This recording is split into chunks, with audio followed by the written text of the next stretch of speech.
Dr. PEI-CHEN LEE. And Professor Lee is from National Taipei University of Nursing and Health Science. Her topic is the effect of prenatal and childhood ambient air pollution exposure on childhood mental and behavioral development in Taiwan. Welcome to Dr. Lee. Thank you, and then given the time limit, I will quickly go through my study. And so today I'm going to present our study collaborate with Lee at the National Health Research Institute on the topic of the association between prenatal and childhood ambient air pollution exposure and the childhood mental development in Taiwan. And the motivations are we learned a lot about pregnancy exposure associated with a lot of birth outcomes, but very limited results and also studies to examine the association between prenatal air pollution on children's brain.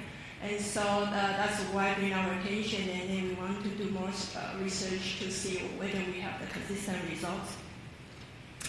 And for our study populations, this is a longitudinal cohort study conducted by Dr. Wang in Taichung area, which is the central part of Taiwan, between 2000 and 2001. So as you can see in the map, these are the distribution of those participants. Although those mothers who came just from one hospital, but still we have some spatial difference to see the air pollution effect.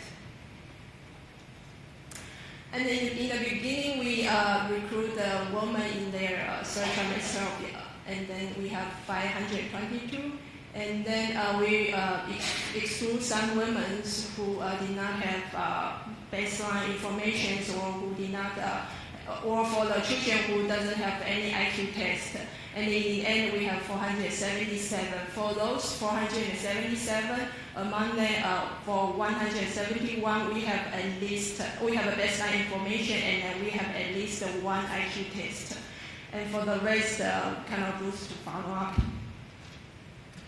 Then this is a very simple schema of our study designs. So in this study, we have 5 visits. So in the baseline, it's the third trimester of exposure, and after 2 or 3 years, we do 1 visit.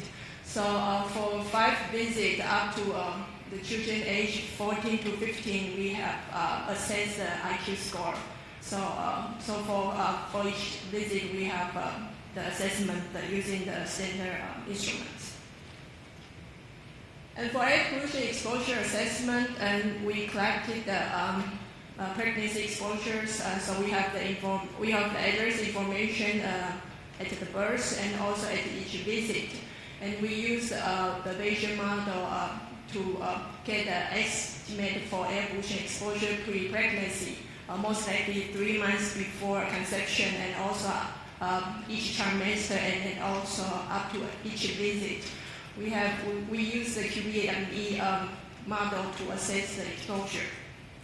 And in Taiwan, in general, we have 76 monitoring stations.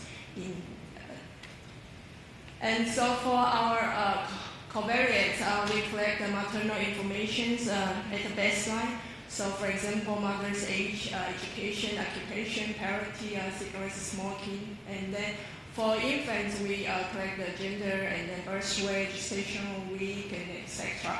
And also, we did a home evaluation, which called the home observation for measurement of the environmental inventory, which is to evaluate the quality and the quantity of the cognitive and emotional stimulation in the home environment. So we only have 4 assessments for these children. And also, we have the baseline blood level for mothers, and also we measure the children's blood level at 3 visits.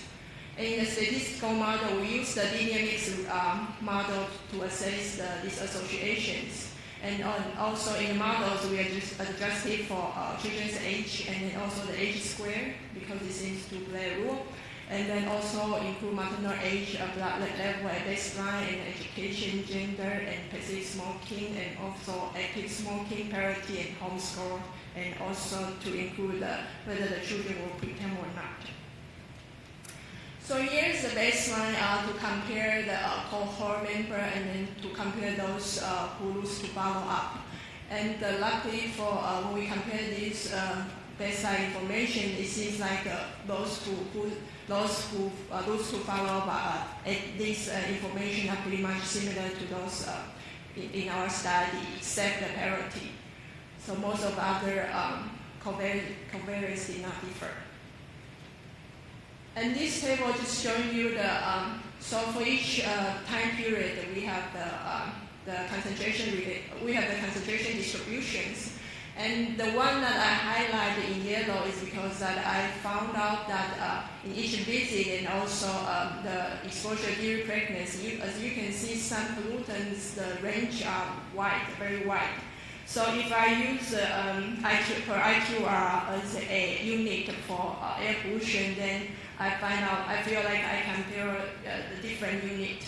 So in the end, I use the per 10 units for some pollutants, and for some pollutants, I use the original score, or original concentration, I mean. And here is just a distribution of the IQ score and at each visit. And as you can see, like when children age, they tend to have a higher IQ score. And so this is our mixed model results. And for the pollutants, we examine CO and the ozone, PM10, SO2, and NOx. And for the time periods, we assess for 3 months before conception, and also by trimester, and also at each visit. But I found results very interesting because, as you can see, those what I highlight are more statistical significant. But as you can see for the PM10 and the NOx results, it seems like positive findings. That means when you expose more, you have a higher IQ, which is not what we expect or what we learn from other literature. But most interestingly, as you can see, the result for SO2, no matter which period, the results are more consistent. I mean, the negative association are more consistent. So, for example, for the SO2, 3 months before conceptions, per 1 unit of SO2 increase, then the IQ decrease. In the adjusted model, the IQ decreased to 0.85 scores. And so what I mean is the SO2 results are more consistent as compared to other pollutants. So the limitations of our study is that we were unable to adjust it for the activity patterns, and then we kind of assuming they are pretty similar. And then we did not have a maternal IQ information if the maternal IQ information is maybe a compounder. But we do adjust it for the maternal registration level. And then the strength of our study is that although our sample size is small, but we have a long period of follow-up, and then we use some spatial the exposure assess model to try to lower the estimation results.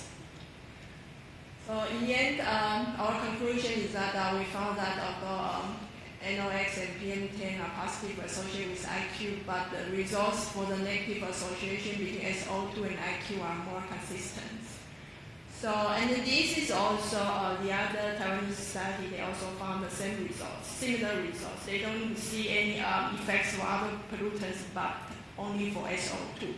So our results and also from the other Taiwanese results suggest that the ambient SO2 exposures, prenatal or during pregnancy and also in the early childhood age may associate with the lower IQ score, even at the concentration that below the current standard.